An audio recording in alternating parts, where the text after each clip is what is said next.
சிறுநீரக நோய் பற்றிய கட்டுக்கதைகள், அதற்கான விளக்கங்கள். கட்டுக்கதை: சிறுநீரக நோய் மிகவும் அரிதானது. விளக்கம்: ஒவ்வொரு 100 இந்தியர்களில் 17 பேருக்கு ஏதேனும் சிறுநீரக நோய் உள்ளது. கடந்த 15 ஆண்டுகளில் மட்டுமே இந்தியாவில் சிறுநீரக நோயால் இறப்பவர்களின் எண்ணிக்கை 2 மடங்கு அதிகரித்துள்ளது. கட்டுக்கதை: சிறுநீரக நோய் வருவதை பற்றி நீங்கள் எதுவும் செய்ய முடியாது. விளக்கம்: சிறுநீரக நோயின் பெரும்பாலான நிகழ்வுகளை தடுக்க வழிமுறைகள் உள்ளன. நீரிழிவு மற்றும் உயர் இரத்த அழுத்தம் ஆகியவை சிறுநீரக செயலிழப்பு ஏற்படுவதற்கு ஏறத்தாழ 4/3 பங்கு காரணமாயிருக்கிறது. இந்த நிலைமைகளை கட்டுப்படுத்துவது சிறுநீரக நோயினை தடுக்க உதவும். கட்டுக்கதை: உங்களுக்கு சிறுநீரக நோய் இருந்தால் அது உங்களுக்கு தெரியும். விளக்கம்: சிறுநீரக நோய் சில நேரங்களில் கடைசி நிலை வரை எந்த அறிகுறிகளும் ஏற்படாமலும் இருக்கலாம். நாள்பட்ட சிறுநீரக நோய் உங்கள் சிறுநீரகங்களை காலப்போக்கில் மிக மெதுவாக சேதப்படுத்துகிறது. ஆரம்பகால சிறுநீரக நோயால் பாதிக்கப்பட்டவர்களில் 96% பேருக்கு இது தெரியாது. சாதாரணமாக செய்யக்கூடிய இரத்தம் மற்றும் சிறுநீரக பரிசோதனைகளை மூலம் இதை கண்டறியலாம். கட்டுக்கதை: சிறுநீரக கற்கள் சிறுநீரக பாதிப்பை ஏற்படுத்தும். விளக்கம்: சிறுநீரக கற்கள் சிறுநீரகத்தை அரிதாகவே சேதப்படுத்தும். 10 பேரில் ஒருவருக்கு சிறுநீரக கல் இருக்க வாய்ப்பு உள்ளது. பெரும்பான்மையவர்களுக்கு இது சிறுநீரக பாதிப்பை உருவாக்குவதில்லை. ஏனென்றால் சிறுநீரக கற்கள் வலி கொடுப்பதினால் அதற்கான சிகிச்சை முறைகள் சீக்கிரமே செய்யப்பட்டு விடுகின்றன. தினமும் நிறைய தண்ணீர் குடிப்பதன் மூலம் சிறுநீரக கற்களை ஓரளவு தடுக்க முடியும். கட்டுக்கதை: சிறுநீரக நோய்க்கு என்ன காரணம் என்று யாருக்கும் தெரியாது. விளக்கம்: சிறுநீரக நோய்க்கான 2 பொதுவான காரணங்கள் நீரிழிவு மற்றும் உயர் இரத்த அழுத்தம் ஆகியவையே. உங்கள் சிறுநீரகத்தில் உள்ள சிறிய இரத்த நாளங்களுக்கு சேதம் விளைவிப்பதன் மூலம் இவை சிறுநீரகத்திற்கு தீங்கு விளைவிக்கக்கூடும். இதை தவிர வேறு பல பாதிப்புகளாலும் சிறுநீரகத்திற்கு தீங்கு வரலாம்.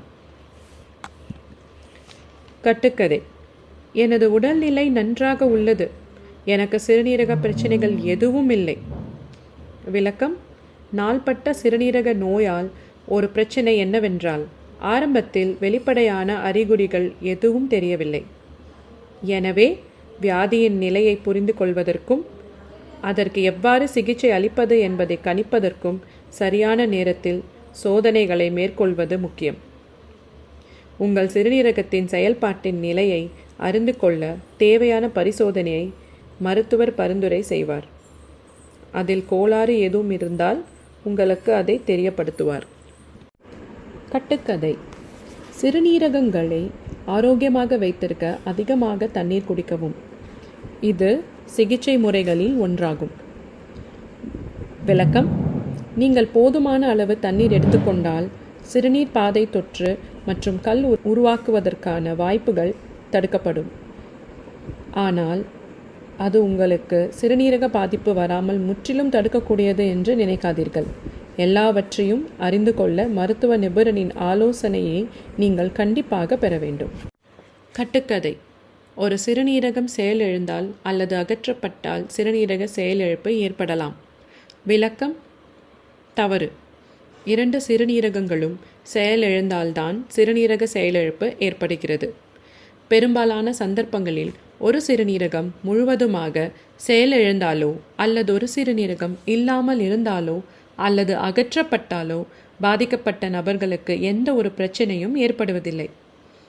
மேலும் இது போன்ற நிலைகளில் பரிசோதனை செய்தால் இரத்த யூரியா மற்றும் கிரியாட்டின் அளவு சாதாரண வரம்பிற்குள் இருக்கும். 2 சிறுநீரகங்களும் செயலிழந்தால் மட்டுமே உடல் கழிவுப் பொருட்கள் குவிந்து இரத்த பரிசோதனையில் யூரியா மற்றும் கிரியாட்டினின் அளவு அதிகரிக்கும். இது சிறுநீரக செயலிழப்பை குறிக்கும். கட்டுக்கதை: சிறுநீரக பாதிப்பு உள்ளவர்களுக்கு கால்களில் வீக்கம் இருக்கும். கண்டிப்பாக இது சிறுநீரக செயலிழப்பை குறிக்கும். விளக்கம்: இல்லை. சில சிறுநீரக நோய்களில் வீக்கம் வர வாய்ப்பு உள்ளது. ஆனால் சிறுநீரக செயல்பாடு ஆரோக்கியமாக இருந்தாலும் உதாரணமாக நிரோட்டின் சிண்ட்ரோம் மற்றும் இருதய இயக்கத்தில் குறைவு, கல்லீரல் பாதிப்பு ஆகியவற்றினால் காலில் ஏற்படுகின்ற வீக்கம் உடம்பிலுள்ள திரவ இயக்கத்தை கோளாறினால் ஏற்படுத்துவதாகும். சிறுநீரக பாதிப்பின் ஒரு அறிகுறியாகவே இது தெரிகிறது. கட்டுக்கதை: சிறுநீரக செயலிழப்பு உள்ள அனைத்து நோய்களுக்கும் வீக்கம் ஏற்படும். விளக்கம்: இல்லை. சிறுநீரக செயலிழப்பின் நோய்களால் பெரும்பாலானவர்களுக்கு வீக்கம் இருக்கலாம், ஆனால் அனைவருக்கும் வீக்கம் இருப்பதில்லை. ஒரு சில நோயாளிகளுக்கு சிறுநீரக செயலிழப்பின் தீவிர நிலைகளில் கூட கால்களில் வீக்கம் இருக்காது. எனவே வீக்கம் இல்லாமல் இருப்பதினால் அவர்களுக்கு சிறுநீரக செயலிழப்பு இல்லை என்று அர்த்தமில்லை. கட்டுக்கதை: சிறுநீரக நோயால் பாதிக்கப்பட்ட அனைத்து நோயாளிகளும் அதிக அளவில் தண்ணீர் குடிக்க வேண்டும். விளக்கம்: இல்லை. வெளியேறும் சிறுநீரின் அளவு குறைந்து போவது பல சிறுநீரக நோய்களில் முக்கிய அறிகுறியாகும். எனவே அத்தகைய நோய்களில் திரவ சமநிலையை பராமரிக்க தண்ணீர் பருகுவதில் கட்டுப்பாட்டுடன் இருப்பது அவசியம். இருப்பினும் சிறுநீரக கல் நோயால் பாதிக்கப்பட்ட நோயாளிகள் மற்றும் சிறுநீரக செயல்பாடு குறையாத சிறுநீர் பாதை நோய் தொற்றுகள் உள்ளவர்களுக்கு அதிக அளவில் தண்ணீர் குடிக்க அறிவுறுத்தப்படுகிறது. கட்டுக்கதை: எனது இரத்தத்தில் கிரியாட்டினின் அளவு இயல்பை விட சற்று அதிகமாக உள்ளது. ஆனால் நான் நன்றாக இருக்கிறேன். அதனால் கவலைப்பட ஒன்றுமில்லை. விளக்கம்: இல்லை. இரத்தத்தின் கிரியாட்டின் லேசான அதிகரிப்பு கூட சிறுநீரக செயலிழப்பின் அறிகுறியாக இருக்கலாம். ஆகவே அதை கவனிப்பது நல்லது. அறிகுறியின்றி பல்வேறு சிறுநீரக நோய்கள் சிறுநீரகத்தை சேதப்படுத்தக்கூடும். எனவே தாமதமின்றி சிறுநீரக மருத்துவரை அணுகுவதே நல்லது. கட்டுக்கதை: டயாலிசிஸ் சிறுநீரக செயலிழப்பை குணப்படுத்துகிறது. விளக்கம்: இல்லை. டயாலிசிஸ் சிறுநீரக செயலிழப்பை குணப்படுத்தாது. டயாலிசிஸ் என்பது சிறுநீரக மாற்று சிகிச்சை முறை என்று அழைக்கப்படுகிறது. சிறுநீரக செயலிழப்பிற்கு இது ஒரு பயனுள்ள மற்றும் உயிர்காக்கும் சிகிச்சையாகும். இது கழிவு திரவங்களை நீக்குகிறது. அதோடு எலக்ட்ரோலைட்டுகள் மற்றும் அமில அடிப்படை தொந்தரவுகளை சரி செய்கிறது. அத்தகைய பொருட்கள் ஒவ்வொருக்கு அதிகரித்தால் அது உயிருக்கு ஆபத்து ஏற்படுத்தலாம். சுருக்கமாக சொன்னால், டயாலிசிஸ் என்பது சிறுநீரகம் இனி செய்ய இயலாது செயல்பாட்டை செய்கிறது. இதனால் சிறுநீரக செயலிழப்பு நோயாளிகளுக்கு டயாலிசிஸில் உயிர்காக்கும் சிகிச்சை முறையாக உள்ளது. கட்டுக்கதை: சிறுநீரக மாற்று அறுவை சிகிச்சையில் ஆண்களும் பெண்களும் தங்கள் சிறுநீரகத்தை எதிர்பாலினத்திற்கு தானம் செய்ய முடியாது. விளக்கம்: தவறு. ஆண்களும் பெண்களும் சிறுநீரகத்தை எதிர்பாலினத்திற்கு தானம் செய்யலாம். ஏனெனில் சிறுநீரகங்களில் அமைப்பு மற்றும் செயல்பாடுகள் இரு பாலினருக்கும் ஒரே மாதிரியாக இருக்கின்றது. கட்டுக்கதை: நான் நன்றாக இருக்கிறேன். அதனால் எனக்கு சிறுநீரக பிரச்சனை இல்லை என்று நினைக்கிறேன். விளக்கம்: தவறு. நாள்பட்ட சிறுநீரக பாதிப்புகளில் பெரும்பாலான நிகழ்வுகள் ஆரம்ப கட்டங்களில் எந்த அறிகுறியிலும் காட்டுவதில்லை. ஆகவேதான் ஆபத்தான காரணங்களை கொண்டு நோயாளிகள் ஆண்டுதோறும் சிறுநீரக பரிசோதனை செய்து கொள்ள அறிவுறுத்தப்படுகின்றனர். கிட்டத்தட்ட கால்வாசி நோயாளிகள் டயாலிசிஸ் தேவைப்படும் நிலையை அடையும் போதுதான் மருத்துவரை சந்திக்கின்றனர். கட்டுக்கதை: நான் நிறைய சிறுநீரக கழிக்கிறேன். அதனால் எனக்கு சிறுநீரகம் நன்றாக இயங்குகின்றது. விளக்கம்: தவறு. சிறுநீரக நோயின் ஆரம்ப கட்டங்களில் சிறுநீரகங்களில் செயல்திறன் படிப்படியாக குறைகிறது. இதனால் ஒரு நபர் அதிக அளவில் சிறுநீர் கழிக்கும்படி ஆகலாம். இதற்காக இரவிலே அடிக்கடி எழுந்திருக்க வேண்டியதிருக்கும். இதுவே சிறுநீரக பாதிப்பின் அறிகுறியே. பொதுவான விளக்கம்: கீழ்கண்ட பகுதியை படித்தால் இரத்தத்தில் அதிகமாகும் கிரியாட்டினின் முக்கியத்துவத்தை புரிந்து கொள்ளலாம். ஏனெனில் இது நாள்பட்ட சிறுநீரக பாதிப்பின் வெவ்வேறு நிலைகளை குறிக்கக்கூடியது. நாள்பட்ட சிறுநீரக நோயின் ஆரம்ப நிலை பொதுவாக அறிகுறியற்றது. மேலும் இரத்தத்தில் கிரியாட்டினின் அதிகரிப்பு சிறுநீரக நோயின் ஒரே அடையாளமாக இருக்கிறார். இரத்தத்தில் கிரியாட்டினின் அளவு 2.6 மில்லிகிராம்ஸ் என்று உயர்ந்தாலே 50க்கும் அதிகமாக சிறுநீரக செயல்பாட்டை ஏற்கனவே குறைந்துவிட்டது என்பதை குறிக்கின்றது.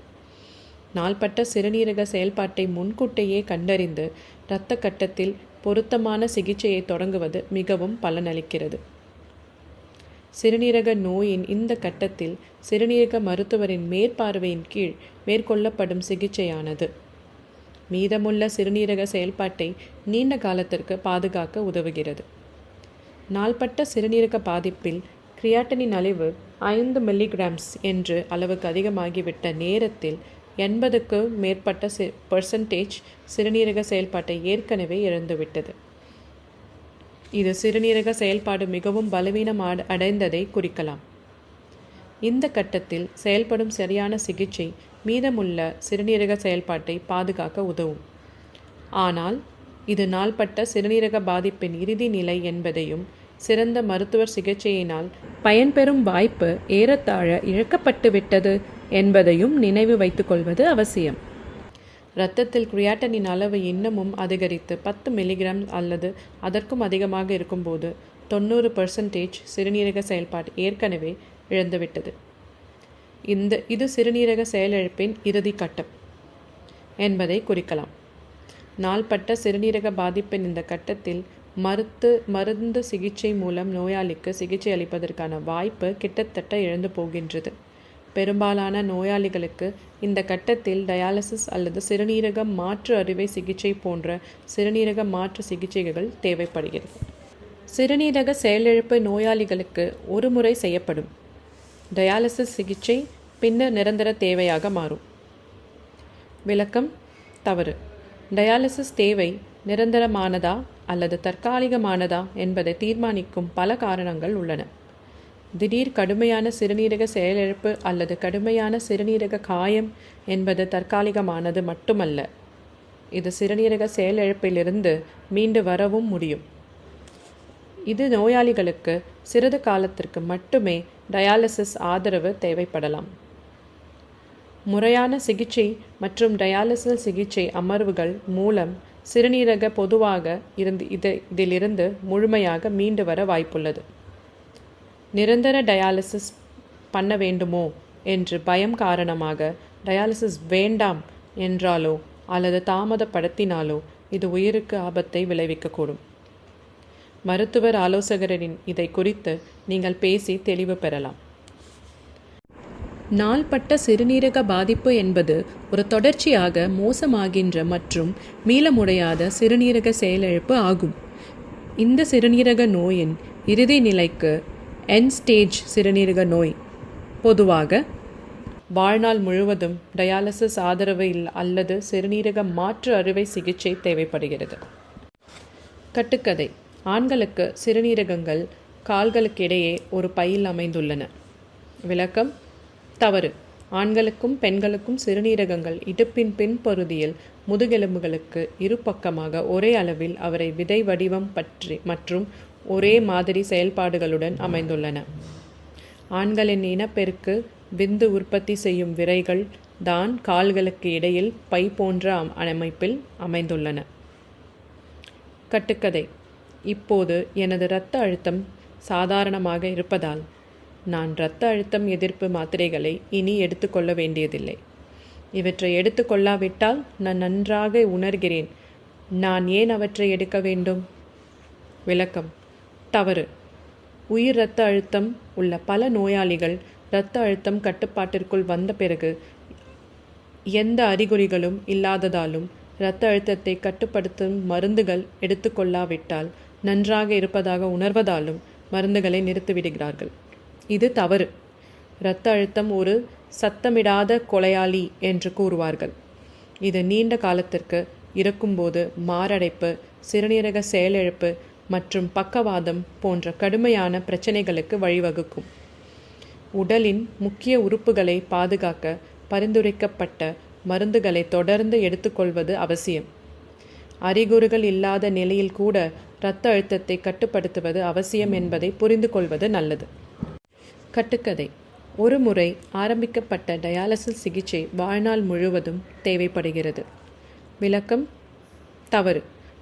கடுமையான திடீர் சிறுநீரக செயலிழப்பிற்கு முறையான சிகிச்சை கிடைக்கும் பட்சத்தில் இது பொதுவாக மீளக்கூடியதுதான்.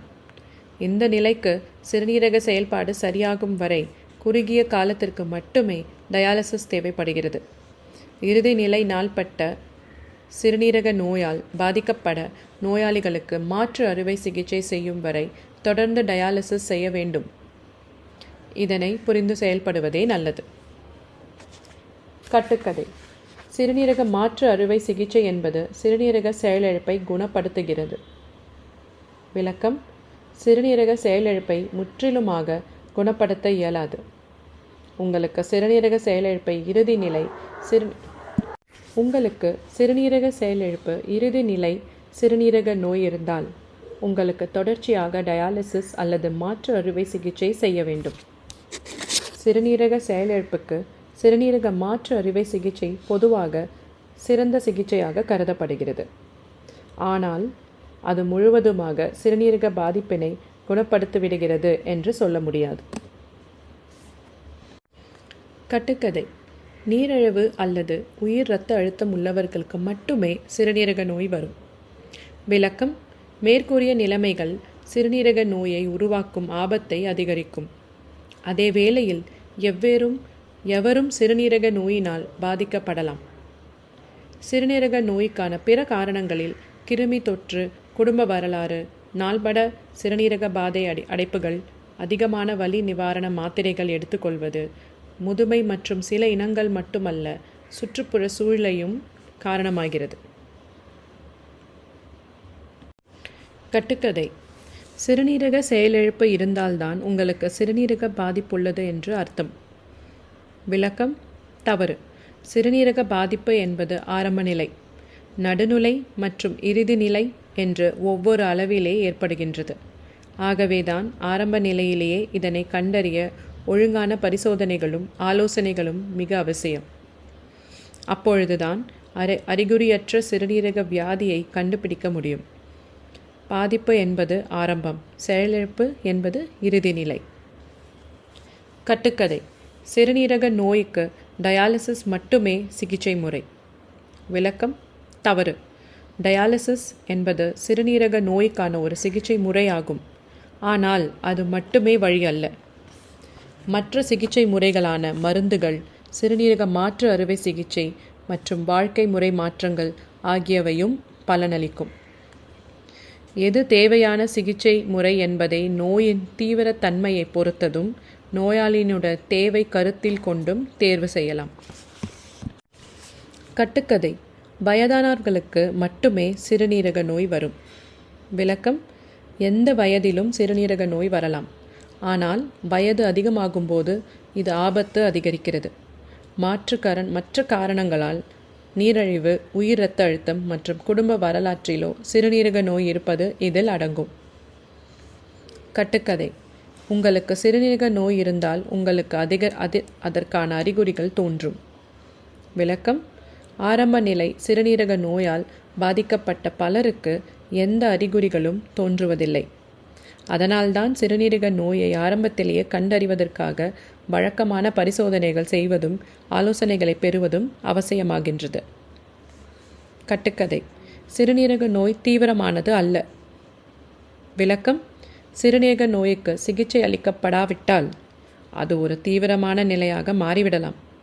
உடலில் இருந்து கழிவுகள் மற்றும் அதிகப்படியான திரவங்களை வடிகட்டுவதில் சிறுநீரகங்கள் முக்கிய பங்கு வசிக்கின்றது. ஆகவே இவை சரியாக செயல்படாத போது கழிவுகள் இரத்தத்திலேயே குவிந்து கடுமையான உடல் நல பிரச்சனைகளை ஏற்படுத்தும். கட்டுக்கதை.